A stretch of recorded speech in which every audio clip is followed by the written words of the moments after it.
শুভ সকাল বন্ধুরা, মিষ্টিস ফ্যামিলির আইটি নতুন ব্লগে তোমাদের সবাইকে অনেক অনেক ওয়েলকাম। আশা করছি তোমরা সবাই ভালো আছো, আর আমরাও বেশ ভালো আছি। আজ হলো শুক্রবার, আর এখন ঘড়িতে সময় হচ্ছে সকাল 8টা মতো। আর এখন থেকেই কাছে দূরের আমার সমস্ত বন্ধুদের সাথে নিয়ে ব্লগটি শুরু করলাম। তোমাদের সবাইকে আমার ব্লগের সঙ্গে থাকার জন্য অনুরোধ রইল। তোমরা আমার ব্লগটি দেখো, আশা রাখছি তোমাদের ভালো লাগবে। ঘুম থেকে উঠেছি প্রায় সকাল 7টারও আগে। ছেলে ঘুমোচ্ছিল, তো ওই জন্য বেডরুমের কাজ কিছুই করিনি, আগে অন্যান্য কাজগুলো করে নিয়েছি। সকালে ঘুম থেকে ওঠার পর তো টুকিটাকি অনেক কাজই থাকে, মানে প্রতিদিনকার যে কাজগুলো করতে হয়, তো সেগুলো যেমন ঠাকুর ঘরে অনেক কাজ থাকে, তারপরে আমার ছাদে কিছু গাছ আছে, আবার বারান্দায় কিছু গাছ আছে, সেগুলোতে প্রতিদিন নিয়ম করে জল দেওয়া, তারপর অন্য অন্য রুমগুলোতে ঝাড়ু লাগানো, টুকটাক প্রচুর কাজই সকালের দিকে করতে হয়। তো তারপরে দেখো চলে এসেছি বেডরুমে, আর এসে দেখি ছেলের ঘুম ভেঙে গেছে। তারপরে আমি ওকে তুললাম, তুলে ব্রাশ ট্রাশ করিয়ে দিয়ে আর এখন আগে বিছানাটা তুলবো। তার আগে না ওকে জল খাইয়ে দিলাম। প্রতিদিন সকালবেলা না আমি ওকে ঘুম থেকে তোলার পর ওই ছোটো গ্লাসটার 1 গ্লাস জল খাইয়ে দিই। আর এখন এই বিছানাটা আগে গুছিয়ে নেব, তারপরে ছেলেকে খাওয়াবো। ও ঘুমিয়ে থাকতে থাকতে না অনেকগুলো কাজ করে নিয়েছি। কেন জানো তো, দেখো দেখতেই পাচ্ছ যে ও ঘুম থেকে উঠলে তারপরে ওর পেছনে অনেকটা সময় দিতে হয়। যাদের বাড়িতে এরকম ছোট বাচ্চা আছে তারা ভালো করেই জানে যে বাচ্চা সকালে ঘুম থেকে তোলার পর তাকে কতটা কষ্ট করে, মানে জোর করে ওঠো ওঠো করে ঘুম থেকে তোলা, তারপরে ব্রাশ করানো, দেখতেই পাচ্ছ কত কিছু। সেগুলো না ওকে তো একবার বললে হয় না, বলতেই থাকতে হয় যে বাবু এটা করো ওটা করো, এই করে করাতেই হয়, কেননা নিজে থেকে তো এখনও কিছুই করতে পারে না। আর একটু যখন বড় হবে তখন তো নিজে যখন এই কাজগুলো করবে, সেই সময় না সকালের দিকে আবার এই কাজগুলো আমার থাকবে না, ও একা একাই সুন্দর করে গুছিয়ে সব করতে শিখে যাবে। তো যাই হোক, বিছানাটা ঝেড়ে টেড়ে নিয়ে চলে গেছিলাম কিচেনে, একটু গরম জল করে এনেছি, ছেলেকে খাইয়ে দিলাম, তারপরে খাইয়ে দিয়ে ওকে নিচে পাঠিয়ে দিয়েছি। আর এখন বেডরুমের এই কাজগুলো করব, আর তারপরে আমিও নিচে যাব। এই যে আমি বলছি যে ছেলে বড় হলে নিজে থেকে সব করবে, তখন আমার এগুলো করতে হবে না, কিন্তু তখন জানো তো এই যে জিনিসগুলো, এটা আমি ভীষণভাবে মিস করব। আসলে আমরা যখন যে মুহূর্তটা কাটাই সেটার আমরা অত ভ্যালু দিই না, কিন্তু সেই মুহূর্তটা, সে সময়টা যখন চলে যায় তখন না সেই মুহূর্তটা আমাদের কাছে মানে অনেকটা দামি মনে হয়। আমারও তাই। ছেলে এখন ছোট আছে, তার পেছনে সময় দিতে হচ্ছে বলে মনে করছি যে কত কাজ, এত কিছু, কিন্তু আস্তে আস্তে ও বড় হবে, ওর নিজের একটা জগৎ তৈরি হবে, তখন কিন্তু এইগুলোই আমি ভীষণ মিস করব। বেডরুমের কাজকর্মগুলো সব করা হয়ে গেছে, আর এখন বাথরুমে এসেছি। এই গরমকাল আসলে না খুব সমস্যা হয় জানো তো।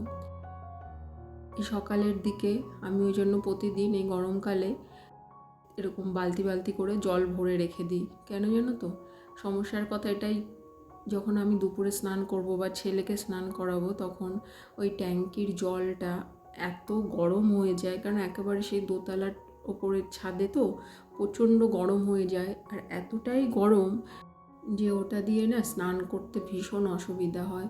ওই জন্য আমি প্রতিদিন সকালে এরকম করে অনেকটা জল রেখে দিই, যাতে আমার ছেলের বা হাজব্যান্ড যখন বাড়ি থাকে ওর সবার স্নান করে নিতে সুবিধা হয়। এটা একটা কাজ গরমকালে আমার, মানে এক্সট্রা কাজ আর কি। তো তারপর চলে এসেছি কিচেনে।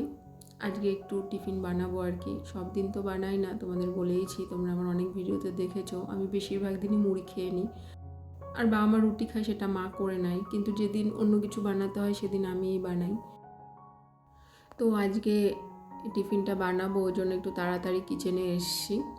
কিচেনে এসে সবার আগে ওটার জন্য না সব কিছু মিশিয়ে এখন একটা গোলার মতো তৈরি করব। এটা একটা গোলা রুটির মতো, কিন্তু তার মধ্যে অনেক কিছু দিই আমি, যেমন এই সুজি, চালের গুঁড়ো, আটা, তারপরে ডিম, পেঁয়াজ, কাঁচা লঙ্কা, নুন, সমস্ত কিছু দিয়ে বেশ ভালো হয় জিনিসটা খেতে। আর আমার ছেলের ভীষণ পছন্দ, ও বলে অনিয়ন রুটি এটা।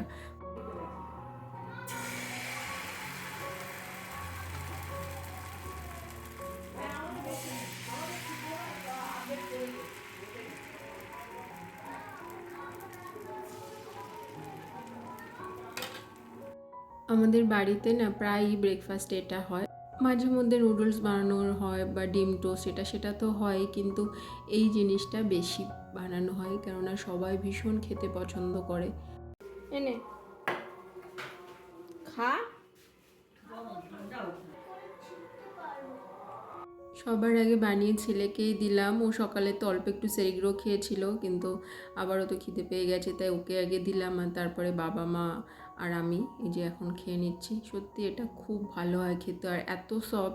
আর সব থেকে বড় কথা হলো এটার সঙ্গে খাওয়ার জন্য না অন্য কিছু লাগে না, মানে রুটি করলে যেমন তার সাথে কোনো না কিছু লাগে খাওয়ার জন্য, কিন্তু এটা করলে শুধু এটা দিয়েই খাওয়া হয়ে যায়। সস নিলেও ভালো লাগে, কিন্তু আমি সসটা খাই না।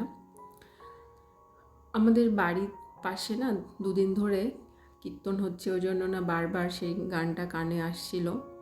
আর একদিক দিয়ে ভালো, হয়তো এরকম হরিনাম বা হরে কৃষ্ণ এগুলোর হয়তো আমরা যেতে পারছি না, কিন্তু বলে না কানে শুনলেও পুণ্য অর্জন হয়, তো ওই হরে কৃষ্ণ নামটাই না বারবার কানে আসছিল। আর রান্না করতে করতে না বেশ ভালোই লাগছিল ওটা শুনতে।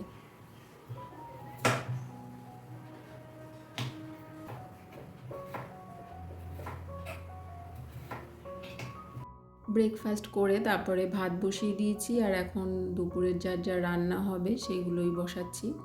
তো ভাতটা বসিয়ে দিয়ে সবজিগুলো সব কেটে নিয়েছিলাম।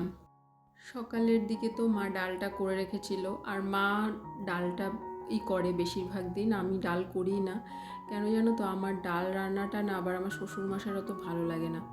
টেস্ট খারাপ তার জন্য নয়, আসলে আমি ডাল করলে না আমার ডালটা গাঢ় হয়ে যায়, আমি বেশি পাতলা ডাল করতে পারি না, আর আমি খেতে পছন্দ করি না তো পাতলা ডাল।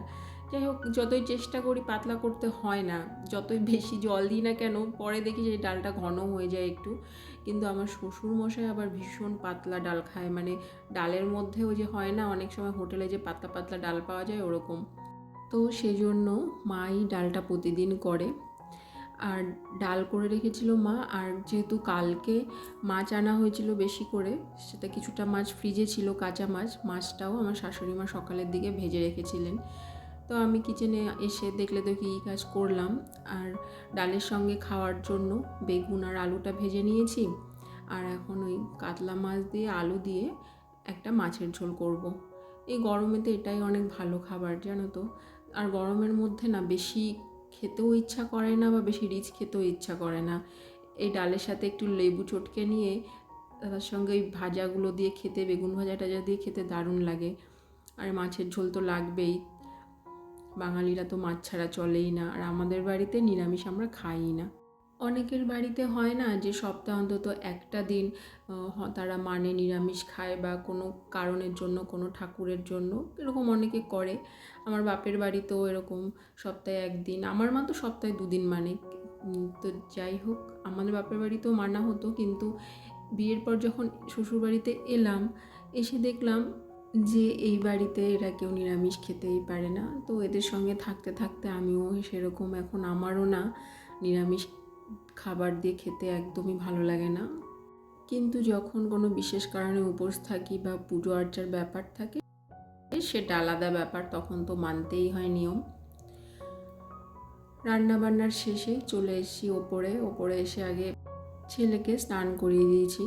রান্নাবান্নার শেষে ওপরে এসে প্রতিদিন এই কাজটাই আমি করি। ছেলের যেহেতু এখন স্কুল ছুটি, তো ওই জন্য এরকম রুটিন চলছে আমার। ওর আবার নেক্সট উইক থেকে স্কুল শুরু হয়ে যাবে, তখন আবার অন্য রকম রুটিন। তখন তো সকাল থেকে এতটা ব্যস্ততা থাকে যে সেটা বলার মতো না। আর সংসারের কাজকর্মও তখন অনেকটা বুঝে শুনে টাইম মেনটেন করে করতে হয়। ও খেলা করছিল আর আমি আমার কাজগুলো সব করছিলাম। তো ঘরে এসে প্রথমে দেখলাম যে হরলিক্সের ডিব্বার মধ্যে হরলিক্সটা পুড়িয়ে গেছে। আর আমি তো সবসময় ওর জন্য প্যাকেটের হরলিক্সগুলো কিনি, একটু সাশ্রয় হয় আর কি। তা ওটা ভরে নিলাম, আর তারপরে দেখলাম যে এসিটা একটু, মানে এসির গায়ে একটু নোংরা জমেছে আর কি, ওই ঝুল মতো। তো সেটা মুছে নিলাম। আমি আবার না এসির কভার খুব একটা পরাই না, অনেকে আছে শীতকালে পরিয়ে রাখে, কিন্তু আমি পরাইনি। এটা আমার ওই যেখান থেকে আমি এসি কিনেছিলাম তারাই বলেছে যে কভার পরাবেন না, তো আমিও পরাই না। আর তারপরে একটু অন্যান্য কাজগুলো করলাম। আর এখন এসছি এই যে এই দরজাটা একটু পরিষ্কার করতে। দরজার এই যে হলুদ কালারের যে জায়গাটা আর কি, হলুদ কালারের ওপরে দেখছিলাম একটু কালো ছোপ ছোপ পড়েছে, মানে একটু নোংরা জমলে এটা হয়। তো আমি মাঝে মধ্যে পরিষ্কার করি। বেশি দিন গ্যাপ হয়ে গেলে না ওই যে কালো ছোপ ছোপ হয়ে যায়, নোংরা জমে, সেটা না সহজে উঠতে চায় না। তো আমি সেটা যে ভালো করে কলিন দিয়ে মুছে নিলাম, আর একদম পরিষ্কার হয়ে গেছিলো জানো তো। আর তারপর কিছু জামা কাপড় ছিল যেটা আমার রোজকার রুটিনে পড়ে, সেইগুলো কেচে ধুয়ে নিয়ে স্নান সেরে ছাদে গেছিলাম। কিন্তু ছাদে আজকে না আমি আমার ফোনটা নিয়ে যাইনি। এত রোদের তাপ যে জামা কাপড় মেলতে যে 10 মিনিট আমি ছিলাম না, তাতে আমার মনে হচ্ছে যেন হাত পা পুরো পুড়ে যাচ্ছিলো। আর দেখো, ক্যামেরা অন করে না যে কোনো কাজ করতে একটু লেট হয়। ওই জন্য আমি ইচ্ছা করে যে ক্যামেরাটা নিয়ে যাইনি রোদের মধ্যে, যে না তাড়াতাড়ি জামা কাপড়টা মেলে আমি নিচে চলে আসি। আর যে 10 মিনিট টাইমে আমি ছাদে ছিলাম আর কি, তাতে না আমার এই আজকে আমি চুল শ্যাম্পু করেছি তো, তাতে আমার এই চুলটা প্রায় অর্ধেক শুকিয়ে গেছে ওই 10 মিনিটের মধ্যে। তো নিচে এসে সবার আগে একটু হেয়ার সিরাম লাগিয়ে নিলাম। আর আজকে পুজোটা আমার দিতে হচ্ছে না, কেননা আমার লেট হচ্ছিল বলে আমার শাশুড়ি মা পুজোটা করে নিয়েছে। যেদিন আমার লেট হয়ে যায় আর কি, সব কাজ সেরে স্নান করতে দেরি হয়ে যায়, সেদিন মা পুজোটা করে নেয়। তো আজকের মতো ভিডিওটা তোমাদের সঙ্গে এই পর্যন্তই শেয়ার করলাম। দেখা হচ্ছে নেক্সট ব্লগে। আশা করছি তোমাদের আমার ভিডিও ভালো লেগেছে। ভালো লাগলে লাইক কমেন্ট অবশ্যই করো। তোমরা সবাই ভালো থেকো, সুস্থ থেকো।